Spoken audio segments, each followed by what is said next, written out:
Selamat malam. Pemirsa, 1 jam sudah kita akan mendekatkan diri dengan satu orang yang menurut kami adalah orang yang memiliki inspirasi luas. Dan biasanya memang program 1 jam lebih dekat menghadirkan mereka yang memiliki arti penting bagi kita semua karena mereka sudah menempuh perjalanan yang luar biasa sepanjang umur hidup mereka. Malam hari ini, siapa dia? Saya ajak Anda untuk melihat sesuatu ke bawah, yaitu mudah-mudahan Anda tahu siapa orang yang pakai celana seperti saya. Beliau adalah Pak Bob Sadino.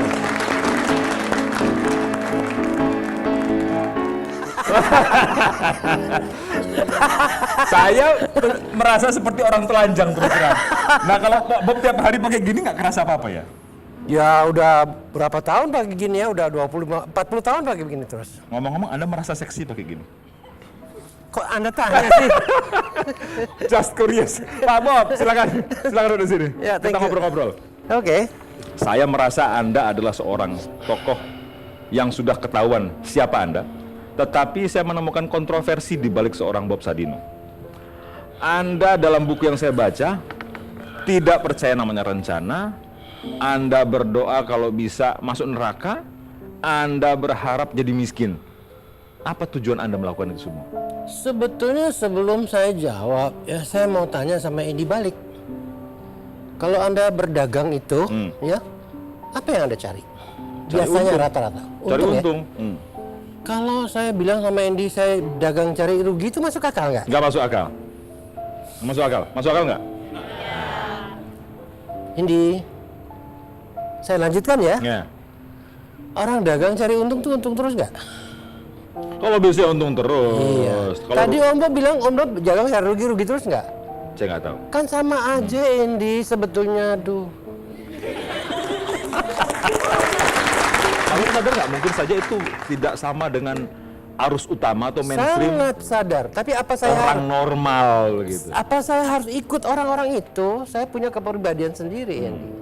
Walaupun- Saya adalah orang yang merasa memiliki satu aset yang luar biasa tinggi nilainya.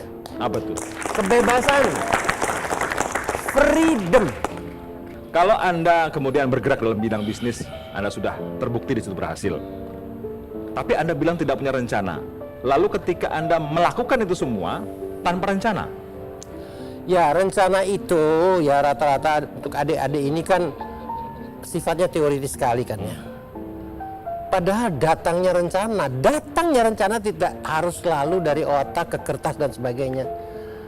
Kita bisa juga tiba-tiba mata kita melihat sesuatu, kemudian kita lakukan. Contohnya, saya pulang dari Eropa ke Indonesia, mata saya lihat loh telur di sini kok beda sama telur di sana ya.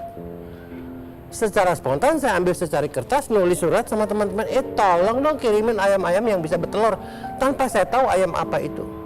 Tapi bedanya di Eropa, majalah-majalah kejuruan itu banyak sekali. Kemudian dengan bersama-sama Anda kirim anak-anak ayam, tolong kirimkan majalah kejuruan, majalah tentang memelihara ayam. Saya belajar dari majalah itu. Tidak belajar bisnis ya? Untuk apa sih? Jual telur mesti belajar bisnis tuh. Orang mau jual telur belajar bisnis, itu namanya gila, Andy.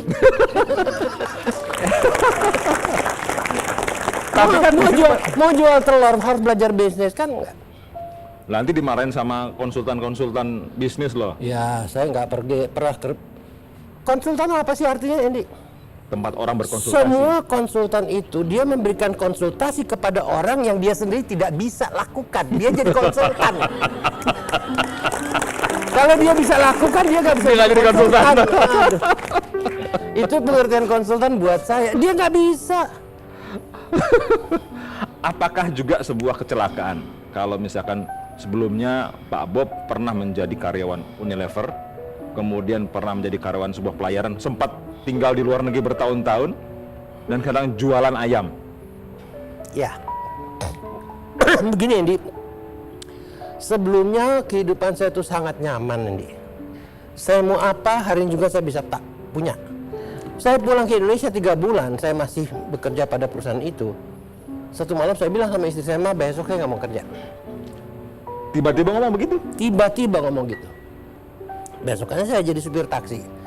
Ya, sesudah taksi itu ketubruk, saya nggak punya uang, saya juga nggak mikir panjang, saya jadi kuli bangunan di Kemang, gajinya Rp100 per hari, makan gado-gado telur, setahun ini. Nah, sampai pada akhirnya mata saya mulai lihat, loh, ini telur nih beda. Nah, itulah saya mulai terus, disitulah saya yang namanya mulai usaha tuh di situ. Keluar telur 5 kilo, istri bawa 2 kilo, saya bawa 3 kilo, dia ke kiri ke kanan ngetuk rumah pintu orang di Kemang. Pintu diketuk. Tidak ada satupun orang Indonesia yang mau beli telur saya. Telur ayam saya.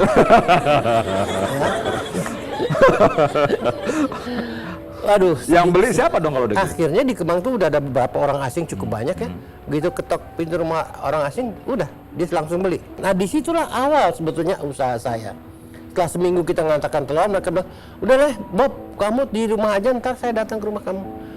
Nah, di situ dia nanya, Bob, garamnya dong, Bob, mericanya dong, Bob, ininya itu. Dia jadilah toko gitu. Rumah kita yang 50 meter persegi jadi warung. Saya pernah baca juga Pak Bob ketika berjualan telur itu, dalam telurnya diisi anggrek. Itu kreativitas. Jadi saya tahu di Eropa, Amerika nilai sebuah anggrek begitu tingginya, orang beli anggrek hanya untuk dipersembahkan kepada pacarnya, ya. Bukan mawar nih. Bukan mawar, anggrek mahal sekali. Jadi di setiap kilo telur dulu tuh nggak seperti gini bungkusnya pakai kantong plastik ya.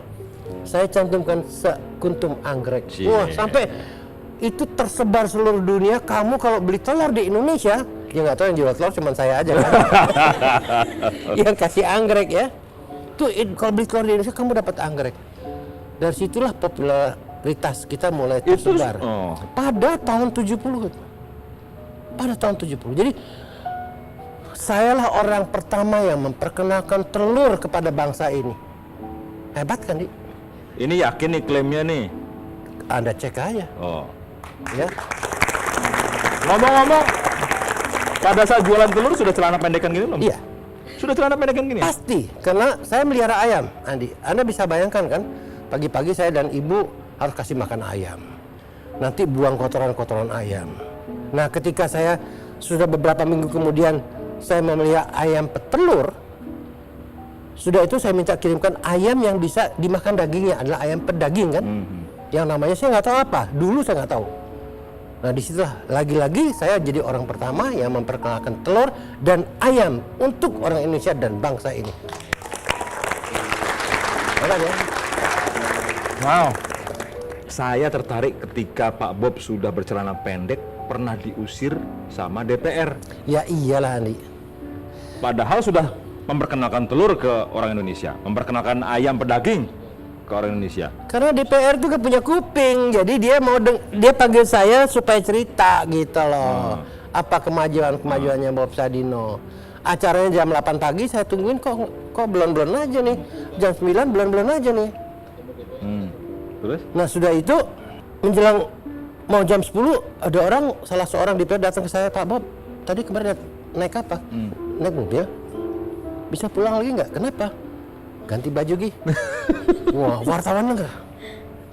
Wah, saya diuber sama wartawan. Besok paginya koran yang pro dan kontra ribut. Yang koran yang kontra bilang Bob Sadino adalah orang yang paling kurang ajar, melecehkan rumah terhormat Indonesia dan sebagainya. Dia datang bercelana pendek, tidak tahu sopan santun dan sebagainya. Itu sebagian koran bunyi gitu. Sebagian koran yang pro saya, dia bilang apa? Loh, Bob dipanggil dia datang dong sama pakaian dinasnya. Cuman ada bedanya, Bob Sadino pakai pakaian dinas, pakai duitnya sendiri. Orang DPR pakai pakaian dinas, duit negara. Baik, kita akan teruskan gaya Bob Sadino yang dalam tanda petik nyeleneh ini sesaat lagi di 1 jam lebih dekat. Oke.